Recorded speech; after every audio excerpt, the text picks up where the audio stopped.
दाख्लै जिनाहारि खालामजानाय बिनानावनि केसजों लोगोसे दायो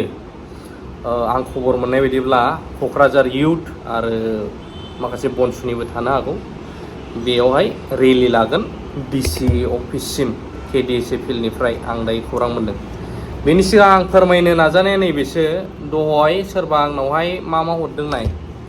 हरग्रायाथ' हरग्रा थायो गोबांनो मालाबा इउटुबारफोरनिफ्राय मदद मोननो लुबैयो प्रब्लेम माखासे खोथाफोरखौ शेयार खालामहरो माबाफोर फोरमायजाथावफोरखौहाय दा बेनि गेजेरावनो मा ग्रामार होदों बे सोर आं सिनाया आं मिथिया नाथाय ब्रेना खामानि होआखै आंना ओंखायनो आं बेखौ लाबोनांगौ गोनां जाबाय। हौवा मानसि ना हिन्जाव मानसि आं मिथिया दा बिथाङा माबायदि हरदों दा खोथाया जाहैबाय मेसेजखौ बयबो हरोब्रा हर मोजाङै हर नों सोर ओइ होनहरबाय ओइनि उनाव डाइरेक्ट कुइसन मार्क हरबा आइ लाभ इउ बा लाभ इउ आं माबा माबि हरफिनबा बेखौ माबा हैनोसै आं नोंखौ सिनायखायो बायदि मोनदों ओंखायनो सिनायनाय बायदि मोनदों आं बुंहरबाय उनाव लेभेल बारानो माबा माबिसो जालांबाय दा बेथ' जाबाय उनावहाय ग्रामारसो ओंखारहैजोब्बाय माबा बर' ग्रामार माबा ग्रामार गावनि हौवा ना हिन्जाव बुंनानै लाजोब्बाय बे मा जाखो बियो सोरनि नाम्बार बियो नायनानै खिथाहरलाय आंथ' जाम्बा मानसि नायनो रोंला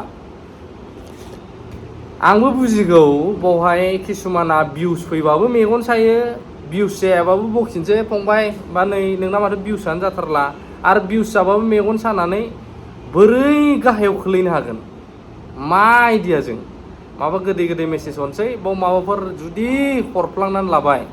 भाइराल खालामनोसै बे टाइप नामा आंबो बुजिखासिगौ बेफोरबायदि खेत्रखौ माब्रै सोर मा खालामनो सानदों मादों नाथाय मानो मा बेफोर लिरनायफ्रा दाख्लैबो नै बावैसो मा जाबाय न'खरनि प्रब्लेमनो प्रमद सारनि कन्टेक्ट नाम्बार नांगौ प्रमद सारावबो थायो आंथ' खिथाबाय क'क्राझारनि ओरै आइ हटेलनि एसे ओरै थांनानै बावबो थायो प्रमद सारनि अफिसाव बे खिथाबाय आं सेक्रेटारियेट मानो नांगौ फना नोंबो लोगो हमफानो आरे आंलाय मा खालामहैनो मा जादों आं बुंबाय मा जादों रेकर्डखौ होबाथ' मिनिगोनसो मानसिफ्रा न'खराव बिखुनजोजों प्रब्लेम जादोंनो इदि माने एसे सावरायहैनो सारजों हाबाब नोंनि बे पार्सनेल प्रब्लेम न'खरनिखौ प्रमद सारा मा खालामनांगौ दे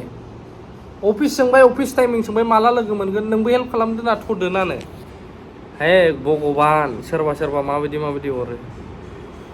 न' डाउट इउटुबारफोरनाव मालाबा माबा माबि फोसावनो खायफा कन्टेक्ट हरो कन्टेक्ट लाजायो हाय हेलौ आदा बेफोरबायदि मोजां जायो मा डाइरेक्ट सोरनाबा आइ लाभ इउ सोरनाबा फासायनो टाइप माबा गोदै हरग्रोसिगोन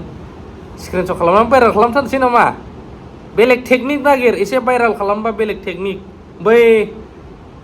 एनजेखौ ना बै माबा नेकेट खालामग्रा वेबसाइटफ्रा बेफोराव सोनानै नेकेट खालामनानै भाइराल खालामनानै हो इसिबां गोसोबा गोलैजानाय नायनो लुबैदोंबा बिदिसो होनो आं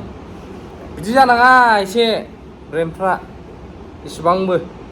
थ' जिखुनुआनो जाया जोंहा चिरांनि जाय एनकाउन्टारनि सायावहाय बै मेन चेनेलावहाय आदा बिक्रमा माखासे बुंफोरथाय होदों नोंथांमोना नायनो हागोन थ' आंबो नाजानोसै जुदि पसिबोलब्ला नैबावहाय रेलियाव थांफानोसै दाख्लैबो जों डिसि सारखौहाय लोगो हमहैखादोंमोन क'क्राझार सार्किट हाउसावहाय ओमफ्रायहाय लोगो हमनानै बुंदों बिदिथ' होनाय जानाय नंला 15 आगस्टनि बिदि प्रिपेरेसन आरो 144 लागायदों खालामनोब्ला आं नोंसिनो पारमिसन होनो हागोन 16आव होननानै एनियाव आं खालामनानै होगोन होननानै जुदि नोंथांमोना बिदि 144आवबो रेलि बानायथाबोबा आं जेलाव सोनानै दोनगोन नोंसोरखौ होनलायदों आरो सारा एसे माबा टाइप आरोना एसे खेलायनाय टाइपैब्लाबो ओमफ्रायहाय बे जिनाहारि खालामजानाय बिनानाव आरो माखासे टपिकफोरखौ लाबोनानै रेलि खालामनो नागिरदों नेबाय था चेनेलाव आं आरो कमेन्ट होनो हागोन बैसोरनि नाम्बार मार आंनो अननानै खिथाहरलाय नायनानै गोरोंफ्रा लाभ इउ अल।